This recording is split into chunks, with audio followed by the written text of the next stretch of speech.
Our top story this hour, ending nearly 2 weeks of heavy fighting over the disputed Nagorno-Karabakh region, a ceasefire agreed by Armenia and Azerbaijan has now come into effect. Now, meanwhile, intense fighting broke out between Armenian and Azerbaijani forces right before the ceasefire. Azerbaijan's defense ministry has accused Armenian forces of shelling civilian areas on Saturday. Both the countries have agreed to temporarily start ceasefire starting today to de-escalate the military tensions in the Nagorno-Karabakh region. The breakthrough came after 10 hours of talks between the two sides in Moscow. Now, Russian Foreign Minister Sergei Lavrov said that Armenia and Azerbaijan have agreed to a ceasefire to exchange prisoners and bodies of those killed in the conflict in this disputed region. The two countries will now begin substantive talks to further ease the escalating tensions and achieve a peaceful settlement between the two countries.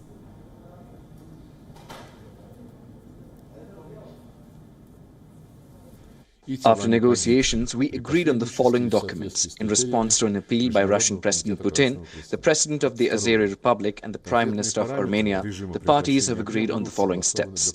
First, a ceasefire is declared on October 10th for humanitarian purposes for the exchange of prisoners of war and other detained persons and bodies of the dead in accordance with the criteria of the Red Cross. Second, the specific parameters of the ceasefire regime will be agreed upon additionally. Third, Azerbaijan and Armenia are starting substantive negotiations with the aim of achieving a peaceful settlement as soon as possible.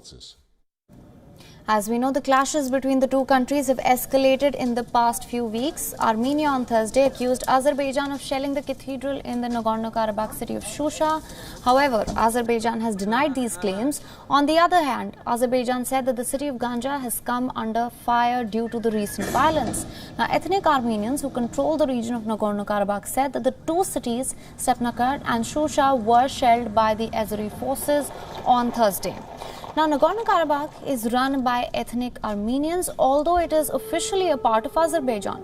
The two former Soviet republics have blamed each other for this ongoing outbreak of violence, and over 300 people have died and thousands have been displaced since the latest violence broke out on 27th September. Now, these latest clashes mark the biggest escalation of the decades-old conflict over Nagorno-Karabakh. We are now being joined by Fred Weir, Russian affairs expert from Moscow. Mr. Weir, welcome back to WION. Thank you so much for joining us.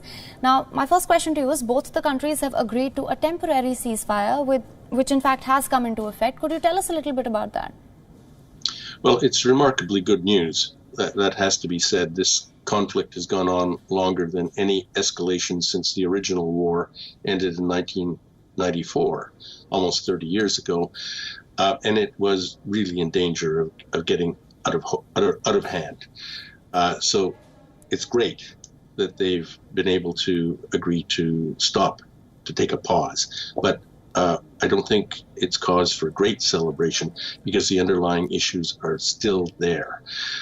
It's not just the status of Nagorno-Karabakh, which, as you correctly said, is an Armenian populated enclave within Azerbaijan. It is that in the original war, Armenians took 7 huge Azerbaijani regions, ethnically cleansed them, and have been holding on to them ever since. That is the thing that Azerbaijan is fighting over. They want their lands back. And unless Armenia is prepared to agree to do that in the forthcoming talks, we will see this war resurging over and over again. Yes, and I was going to come to that actually. As you know, earlier both sides had dismissed the calls for a ceasefire.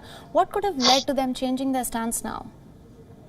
I think they're both exhausted. You know, it's just simply a matter of intense warfare, particularly of that type, that their machines start to break down. They run out of ammunition. They need resupply. Armenia, which is totally dependent on Russia for military supplies, is probably already in that position. And Azerbaijan, despite the fact that it's rich and can buy weapons in other places, in Turkey and Israel and so forth, the bulk of their material is Russian too. So that's probably why they answered the call to come to Moscow and talk this over. Now Russian diplomacy is really going to have to pull out the stops to get the thing, real peace, accomplished, if it is possible. Right, and in the days to come, how do you see these peace talks panning out? Well, I have no idea. I know how stubborn they both are. I have my family happens to be Armenian, and I travel often to Armenia. I know how they feel. They're incredibly patriotic. They feel themselves alone in a sea of Turks. They don't make any differentiation between Turks and Azeris. I've also traveled a lot to Azerbaijan. I interviewed President Aliyev a few years ago, and I know how absolutely determined they are. So unless there's going to be quite a lot of willingness to compromise, particularly on the Armenian side, I'm not ready to feel optimistic. All right. And another important aspect of this is that these clashes have also displaced half of Nagorno-Karabakh's population, as we mentioned earlier. What do you think will be done on that front? Well, they aren't displaced. They have been pulled out. They're women and children who've been, pulled back to Armenia. It's very close.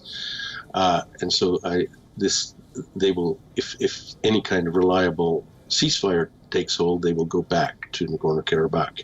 It's not a permanent displacement, although in that region there are, as I said, almost 1 million displaced Azerbaijanis who've been living in refugee camps for almost 30 years, and there are about 400,000 displaced Armenians who were ethnically cleansed from Azerbaijan back then. This is one of the many serious problems that they will have to address in the long run. There are huge numbers of people who need to be either returned to their homes or compensated. All right, Mr. Weir, thank you so much for joining us with all those inputs. We will definitely be closely tracking this. Thank you for your time.